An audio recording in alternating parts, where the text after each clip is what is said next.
یک روزا میفت که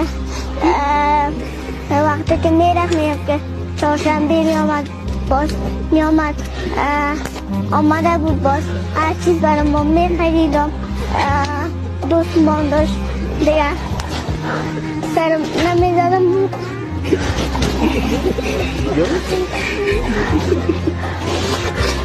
دیگه دوستم داشت هر چیز میبرد با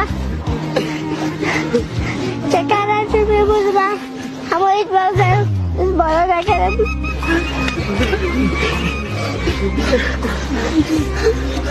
دیگه دوستم داشت چی میگفت برای تو نگاه خانه میامد که فکر میکرد وارد من که گفت با میگه پسر میگه مثلا